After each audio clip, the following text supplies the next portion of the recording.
அன்பானவர்களே, ஆண்டவர் இயேசுவின் நாமத்தில் மீண்டும் உங்களுக்கு வாழ்த்துதலை தெரிவித்துக் கொள்கிறேன். ஆண்டவரின் கிருபையினால் ஆலயத்துல 21 நாள் ஜெபம் நடக்குது. 13 நாள் முடிந்தது. இந்த 14வது நாளுக்காக கர்த்தரை துதிக்கிறேன். 21 நாள் ஜெபம் தொடங்கி இதோ 2 வாரம் முடிய போகிறது. இன்னும் 1 வாரம்தான். அதன் பிறகு 40 நாட்கள் தொடர்ச்சியாய் ஜெபமும் தியானமும் நம்ம செய்ய போகிறோம். ஒரே ஒரு வாழ்க்கை, தேவனுக்காக ஏதாயிலும் ஒன்றை செய்ய வேண்டும். அவர் தியாகம் பெரியது, அவருடைய அன்பு பெரியது, அவர் காட்டின ரட்சிப்பு பெரியது. ஆகவே அவருக்காக நாம் ஏதாயிலும் செய்யணும். அதனால்தான் இரவு பகல் பார்க்காம, எந்த சூழ்நிலையும் பார்க்காம, வாழ்வளித்த தேவனுக்கு வாழ்நாள் முழுவதும் அர்ப்பணித்து முடிந்த சில காரியத்தை செய்தா அவருக்கு சந்தோஷமா இருக்கும், நமக்கு மகிழ்ச்சியா இருக்கும், பிறருக்கு வழிகாட்டியா இருக்கும். பரலோக தேவனண்டை நெருங்குவார்கள் அநேகர் என்ற பாரத்தோடு தரிசனத்தோடு இந்த ஊழியங்களை செய்து வருகிறோம். இன்றைக்கும் இந்த 14ஆம் தேதி சனிக்கிழமை உள்ள ஒரு விஷயம் என்ன? ரோமர் 8ஆம் அதிகாரத்தின் ஒரு 17 முதல் சில வாக்கியங்களை பார்க்கிறோம். என்ன விஷயம் அப்படின்னா, தேவனுடைய பிள்ளைகளுக்கு பாடுகள் வருவது நல்லது, உபத்திரவங்கள் வருவது நல்லது. அநேகர் விரும்ப மாட்டார்கள். எப்பவுமே நிம்மதியா இருக்கணும், என்னைக்குமே நிறைவோட இருக்கணும், என்றைக்கும் ஆசீர்வாதமா இருக்கணும், குறைவுபடவே கூடாது. எல்லாரும் நினைக்கிறாங்க, நல்லதுதான். ஆனா தேவன் அவர் அந்த பாதையே அதுதான், நமக்கும் அந்த வழியை வச்சிருக்கிறார். அப்ப இதற்கு பவுல் என்ன சொல்லி கொடுக்கிறார்? இந்த ரோமருக்கு எழுதின நிருபத்துல 8ஆம் அதிகாரம் 17ஆம் வசனம் படிக்கிறேன் பாருங்கள். நாம் பிள்ளைகளானா சுதந்திரராம, தேவனுடைய சுதந்திரரும் கிறிஸ்துவுக்கு உடன் சுதந்திரருமாமே. கிறிஸ்து உடனே கூட நாம் மகிமைப்படும்படி அவருடனே கூட பாடுபட்டால் அப்படி ஆகும். பவுல் சொல்றாரு, நீங்கள் பிதாவுக்கு பிள்ளை, இயேசுவுக்கு உடன் சுதந்திரர். சொந்தம், சுதந்திரம், உறவு. அப்படின்னா நீங்க பாடுபட வேண்டும். இயேசு கிறிஸ்து பாடுபட்டார். பாடுகளின் மூலமாய் பரலோக வழியை நமக்கு காண்பித்திருக்கிறார். இப்படி அவர் பாடுபடும் போது பரலோகம் அவரை மகிமைப்படுத்தியது.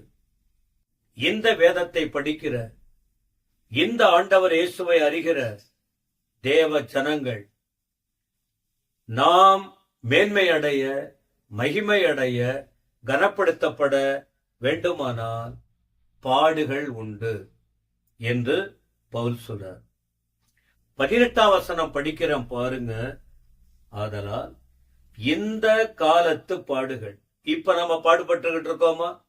எந்தெந்த விதத்துல கஷ்டப்படுறோம்? வெளியில சொல்ல முடியாத பாடுபட்டுக்கிட்டு இருக்கிறோம்.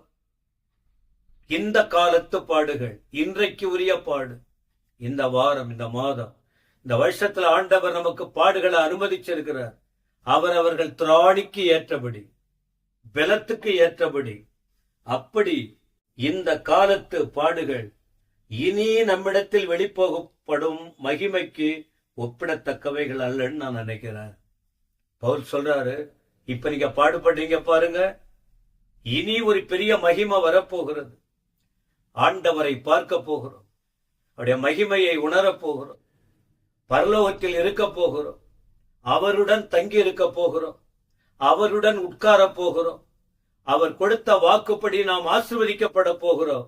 ஆனா இப்ப படுற பாடு, கஷ்டம், வேதனை இனி வரப்போகிற மகிமைக்கு ஒப்பிடத்தக்கவைகள் அல்ல. ஒரு 10வது படிக்கிறாங்கன்னு வச்சுங்க, அவங்க டிகிரிக்கு போகணும், அரசாங்க தேர்வு, கஷ்டப்பட்டு இரவு பகலா அவங்க படிச்சு நல்லபடியா ராத்திரி தூக்கத்தை வெறுத்து இப்படியெல்லாம் பிரயாசப்படும் போது மார்க் நிறைய எடுப்பாங்க. இது என்ன இப்படி கஷ்டமா இருக்கு அப்படின்னு அந்த வயசுல யோசித்தா, நெக்ஸ்ட் லெவல் உயர்ந்த படிப்பு, மருத்துவ படிப்பு, செவிலியர் படிப்பு, முக்கியமான இடங்களுக்கு போக முடியாது. அப்போ ஒரு சிரமத்தை அனுபவிச்சாதான் இன்னொரு மேன்மையான நிலைய பார்க்க முடியும். அதே போல இங்க நம்ம இந்த உலகத்துல அது எந்த விதத்துல பாடுகள், வேதனை, உபத்திரவம் வந்தாலும் இதை ஏற்றுக்கொள்ளணும், இதை சகிக்கணும். அப்பொழுது பின்னாட்களில் வரக்கூடிய காரியத்திற்கு அது ஈடாக முடியாது என்பதை பார்க்கிறோம். 8ஆம் அதிகாரத்தின் 28ஆம் வசனம் இந்த பவுல் சொல்றாரு பாருங்க. இப்படி நம்ம வாழ்க்கையில நீ தேவ பிள்ளையானா, நம்ம ஆண்டவரை அறிந்து ஒப்பு கொடுத்தது உண்மையானா, என்ன வந்தாலும் நல்லதா எடுத்துக்கொள்ளணும். அன்றியும் அவருடைய தீர்மானத்தின்படி அழைக்கப்பட்டவர்களாய் தேவனிடத்தில் அன்பு கூறுகிறவர்களுக்கு சகலமும் நன்மைக்கு ஏதுவாய் நடக்கிறது என்று அறிந்திருக்கிறோம். என்ன வந்தாலும் சரி பிரியமானவர்கள், என்ன வந்தாலும் சகலமும் எல்லாமே அது அடங்கிடுச்சு. நீங்க ஆண்டவரத்துல அன்பு கூறுறீங்களா? அது என்ன வந்தாலும் சரி, அவன் மேல அன்பு கூறுகிற உங்களுக்கு எது வந்தாலும் நன்மைக்கு ஏதுவாக தான் நடக்கிறது என்று அறிந்திருக்கிறோம் என்ற சிந்தனைக்கு நம்முடைய இருதயம் பக்குவம் அடைய வேண்டும். இந்த பாடுகளின் வழிகளை குறித்து பவுல் சொல்லும் போது விளக்க சொல்றாரு பாருங்க. 36 முதல் 39, ரோமர் 8:36 முதல் என்ன சொல்றாரு? இப்படி பாடுகள் வந்தால் சிலர் ஓடிடுறாங்க. ஏன் கோயிலுக்கு வரல? மரணம் வந்தால் விட்டுருவாங்க. ஏன் ஆலயத்துக்கு வரல? கர்த்தர் கை விட்டுட்டார். குடும்பத்துல கஷ்டம் வந்தால் எல்லாத்தையுமே விட்டுருவாங்க. ஏன்னு சொன்னா அவங்க இன்னும் ஆழமா கர்த்தருக்குள்ள வளரல. பவுல் என்ன சொல்லி கொடுக்கிறார்? கிறிஸ்துவின் அன்பை யார் நம்மை பிரிக்க முடியும்? யார் பிரிக்க முடியும் என்ற வார்த்தைகள் இங்கே சொல்லப்பட்டிருக்கிறது. எனவே பிரியமானவர்களே, நாம் அந்த ஆண்டோடைய அன்பை புரிந்து கொண்டு, சரி ஆண்டவர் அன்பு எப்படிப்பட்டது? 32ஆம் வசனம், இந்த பாடுகளை சகிக்க நமக்கு அவர் பாடுபட்டார். சொந்த குமாரன்னு பார்க்காம நம்ம எல்லாருக்காக ஒப்பு கொடுத்தார். எல்லாத்தையும் உங்களுக்கு கொடுக்க வல்லவராய் இருக்கிறார். ஆண்டவர் நம்ம தெரிந்து கொண்டிருக்கிறார். உங்களை யார் குற்றவாளியா மாற்ற முடியும்? இயேசு கிறிஸ்து எப்படி ஆக்கினைக்குள்ளாக தீர்க்க யார் முடியும்? கிறிஸ்து மரித்தார், எழுந்தார், பிதாவின் வலது பாரிசத்தில் இருக்கிறார். அவர் நமக்காக வேண்டுதல் செய்கிறார். அதனால எந்நேரமும் கொல்லப்படுகிறோம், அடிக்கப்படுகிறோம், ஆடுகளைப் போல எண்ணப்படுகிறோம் என்று எழுதியிருக்கிறபடி எனக்கு அன்பானவர்களே, பாடுகளா, உபத்திரவமா, துன்பங்களா, வெளியே சொல்ல முடியாத கஷ்டப்படுறீங்களா? கவலைப்படாதீங்க. இந்த வேத பகுதியை உணருங்க. பாடுகள் வருவது நல்லது.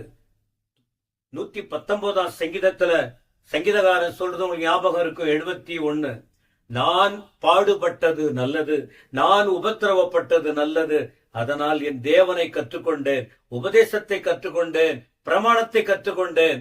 பாடுகள் நல்லது.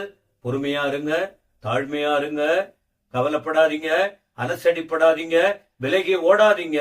உங்களுக்கு தீமை செய்கிற தேவன் அல்ல, நன்மை செய்கிற தேவன். ஆச்சரியமாய் நடத்துவார்.